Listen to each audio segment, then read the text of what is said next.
আসসালামু আলাইকুম।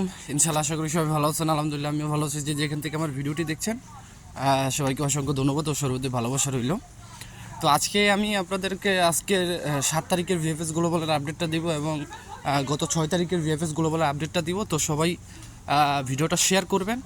আর কিছু মূল্যবান কথা থাকবে যেগুলো আমি মনে করি যে আমি যতটুকু জানি, যেহেতু আমি ওইভাবে আসছি আপনাদের মাধ্যমে, আপনারা যে মাধ্যমটা বা চুজ করছেন, তো হয়তোবা আপনাদের প্রয়োজন আসতে পারে আমার মনে হয়, আই থিঙ্ক।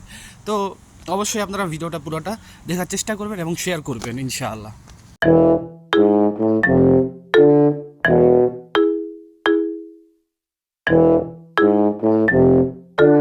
তো সব কিছুর জন্য আলহামদুলিল্লাহ। প্রথমে আমি আপনাদেরকে একটুখানি আপনারা সাথেই থাকবেন।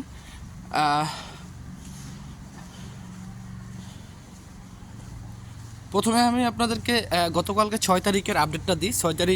6 তারিখে আপডেট হচ্ছে সিলেট ভিএফএস গ্লোবাল থেকে। সিলেটে ভিএফএস গ্লোবাল থেকে ভালোই ডেলিভারি সংখ্যা ছিল, যার ভিতর স্পন্সার ভিসা 2টা 2023 সালের, ফ্যামিলি ভিসা 1টা নভেম্বরের, এগ্রিকালচার হচ্ছে 4টা 2023 সালের, রিজেক্ট হচ্ছে 1টা 2024-এর, উইথড্র একটাও নাই। তারপরে আসি ঢাকাতে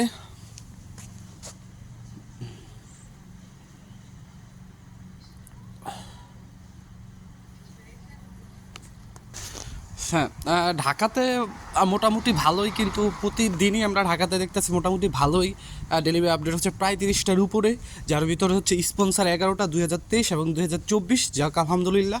ফ্যামিলি বিষয় হচ্ছে 4টা ডিসেম্বরের। তারপরে এগ্রিকালচার হচ্ছে 7টা 2023 সালের।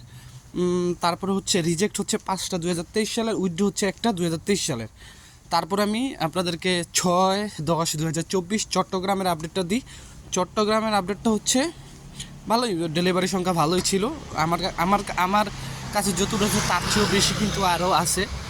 তো ডেলিভারি সংখ্যা হচ্ছে 15টার বেশি অধিক। স্পন্সর ভিসা 5টা 2023 সালের, ফ্যামিলি ভিসা 1টা 2023 অক্টোবর মাসের, এগ্রিকালচার হচ্ছে 2টা 2023, রিজেক্ট হচ্ছে 4টা সেপ্টেম্বর মাসের 2023, ট্যুরিস্ট ভিসা হচ্ছে 3টা জমা ছিল 2024-এর। ঠিক আছে, তারপরে আজকে আসি আমি আপনার আজকে 7 তারিখের আপডেটটা আমি আপনাদেরকে দিই। 7 তারিখের আপডেটটা হচ্ছে স্পন্সার ভিসা একটাও নাই সিলেট ভিএফএস গ্লোবালে, ফ্যামিলি ভিসা 1টা আছে 2023, এগ্রিকালচার 2টা অক্টোবরে, রিজেক্ট 1টা 2024 এবং উইথড্র 1টা ট্যুরিস্ট ভিসা। তারপরে আসি চিটাগাঙে 7/10/2024 ডেলিভারি আপডেট। স্পন্সার 2টা 2023 সালের, ফ্যামিলি ভিসা 2টা অক্টোবর 2023-এর, এগ্রিকালচার 1টা 2023-এর, রিজেক্ট 3টা 2024, ট্যুরিস্ট ভিসা এবং উইথড্র 2টা 2023। তারপরে আজকে ঢাকার আপডেটটা দিই। ঢাকাতে প্রায় ভালোই আপডেট, গতকালকে 31টা ছিল, আজকেও প্রায় 30টার কাছাকাছি, যার ভিতরে আপনার ট্যুরিস্ট ভিসা হচ্ছে 3টা জানুয়ারির, ফ্যামিলি ভিসা হচ্ছে 4টা 2023 সালের, এগ্রিকালচার হচ্ছে 3টা 2023 সালের, স্পন্সার 6টা আগস্ট প্লাস সেপ্টেম্বরের, রিজেক্ট হচ্ছে 5টা, সবগুলো ওয়ার্কিং ভিসা, আর উইথড্র হচ্ছে 3টা 2023 সালের। তো যেই কথাটা আমি বলতে চাই সেটা হচ্ছে যে গতকালকে ভিডিওতে আমি বলছিলাম যে আপনার Italy embassy and VFS global এ দুটোটাই কিন্তু আপনার সপ্তাহে 7 দিন ওপেন থাকবে এবং সপ্তাহে 7 দিন তারা তাদের কার্যক্রম চালাবে। কিন্তু এখানে অনেকেই আমার অনেক ধরনের মেসেজ করছেন।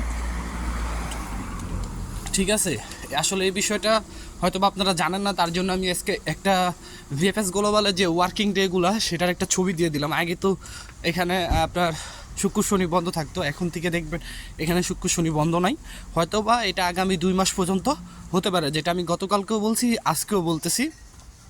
আর আপনারা সকলেই জাস্ট এখন অন্য একটা জায়গায় আপনারা সুইং করছেন, আপনাদের মুডটা অন্যদিকে সুইং হয়েছে। সেটা হচ্ছে 2025-এর ফ্লোসি।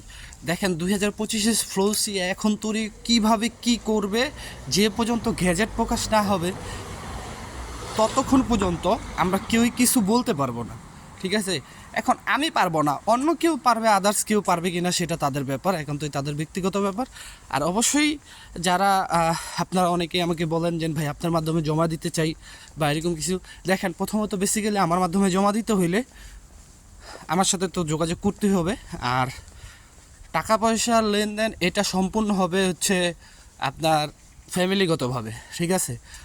বাট আমি আপনারা দূরের যারা আছেন তারা না সেই ভালো, আমি আমার এলাকার ভিতরের লোকগুলোই আনতে চাই। আর এই বছর হয়তোবা মানে সিস্টেমটা এমন হতে পারে যে আমরা মিডিল কান্ট্রিতে যেরকমভাবে ভিসার জন্য আবেদন করি মালিকরা ভিসা নিই, সেইভাবে হয়তোবা ভিসার প্রক্রিয়াটা চলতে পারে, তবে একদম তাদের মতো না, তাইলে তো এই দেশটা গ্যাদারিং হয়ে যাব।